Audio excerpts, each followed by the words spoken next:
If there were a conservatory in hell, and if one of its talented students were to compose a programmed symphony based on the story of the 10 plagues of Egypt, and if he were to compose a symphony like Mr. Rachmaninoff's, then he would have fulfilled his task brilliantly and would delight the inhabitants of hell. This quote from César Cui, a Russian music critic of the late 19th and early 20th centuries, referring to the premiere of Rachmaninoff's First Symphony in 1897. The Colorado Symphony Orchestra explains the story briefly in their blog, stating, "Following the disastrous premiere of his First Symphony in 1897, Rachmaninoff sank into a deep depression. The harsh criticism of his first work left him left him doubting his abilities, and he struggled with creative paralysis for years.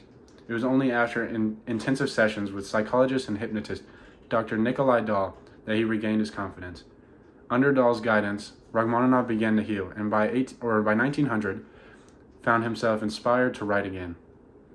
Dr. Dahl challenged Rachmaninoff to write this piano concerto to bring him out of the depths of his depression.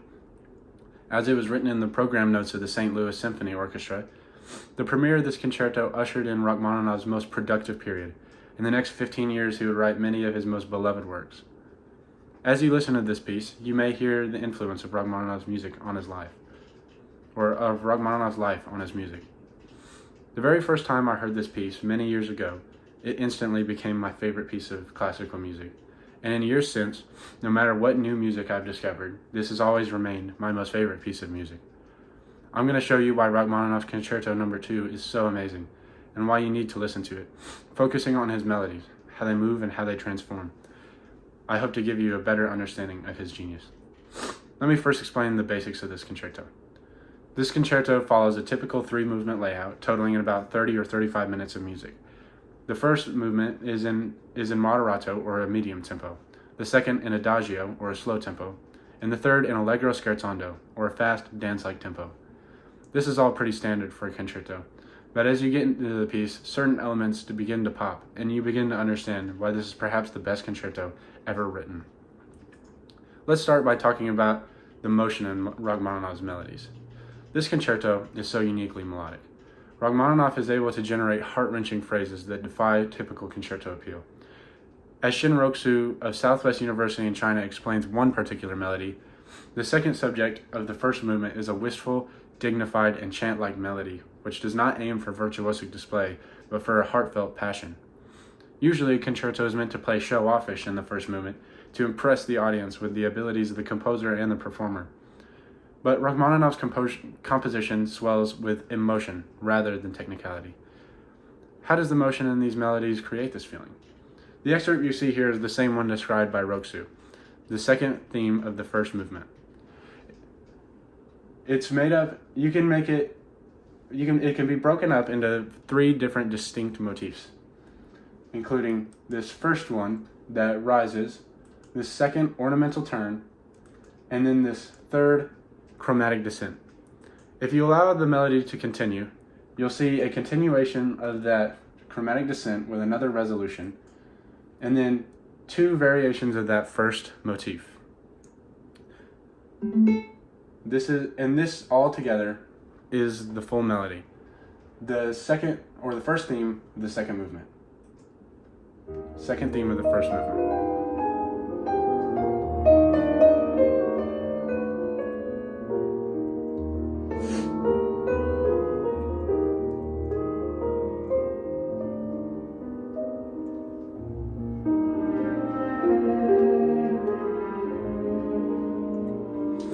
It is magnificent. Every note has its own important function, and each motif serves a valuable purpose. This first motif is my favorite, and is one of the most important motifs throughout the entire concerto. Notice how as it rises, it compresses.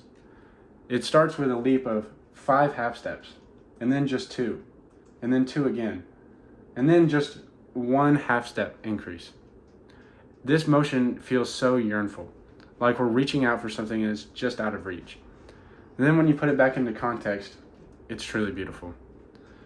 While this melody is amazing in a vacuum, this kind of music demands further context. And that's why this piece is 30 minutes of music. That's why you need to listen to this full masterpiece to comprehend its beauty. To expand on this melody, let's take a brief look at how Rachmaninoff transforms it throughout his piece. A melody is great. This melody is especially great. But when we take this melody and play around with it throughout the piece, it just grows us ever fonder of that melody. Rachmaninoff was rightfully proud of this melody. You can tell. He brings it back in some fashion throughout the work in various intelligent ways. In fact, most of the first movement is just plays with that one melody, especially that first motif of that melody. In the bars that follow the excerpt we just looked at, we see that the melody is repeated. Then that first motif goes to the cello. Then a variation goes back to the piano. Then the first motif is with the oboes and flutes, and immediately an extended variation of that motif is played on clarinets and viola. All of this while the piano and orchestra rumble with excitement. There's a huge build-up where the piano displays virtuosic ability and the orchestra rises with intensity. We're then hit with a massive climax of the first movement, and after just a few bars of calming down after that climax, we come back into this. The piano comes back to this first motif, but it keeps building. It keeps working its way up, reaching and reaching, and eventually it finally reaches the top.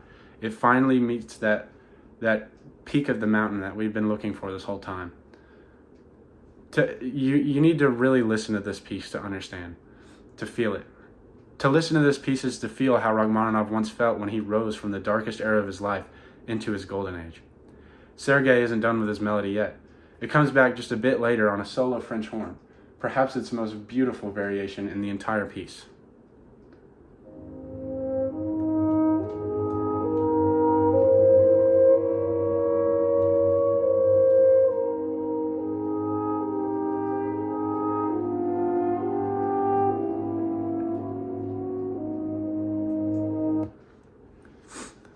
Then a solo cello builds up the melody, leading us into the end of the first movement.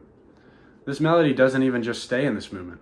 For just a couple short examples, we can see two excerpts in the very first three and very last three movements, measures of the second movement, including this absolutely beautiful variation at the very end of the second movement.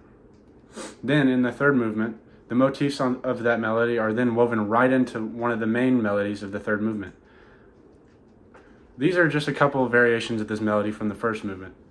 But throughout the second and third movements, variations of this melody from the first movement make appearances and are even sometimes woven straight into the melodies of those movements. And when you recognize them, it makes the music just that much more beautiful. As I've shown you, this concerto is an absolute masterwork of the highest degree. I've explored one particular melody, but each movement has several distinct, memorable melodies. I've shown you why that melody in itself is made so beautiful by its yearnful and longing motion. I've also shown you how Rachmaninoff was able to transform that melody throughout the piece in brilliant ways. Though I've shown you some of the technical reasons this piece is so amazing, you may not truly understand its beauty without listening to it in its entirety. Please find some time to sit down and pull up the recording that I used today, that of Valentina Lisitsa and the London Symphony Orchestra, and listen to this piece. Don't put it on in the background, but rather listen attentively. You will find it more passionate than you ever believed music could be.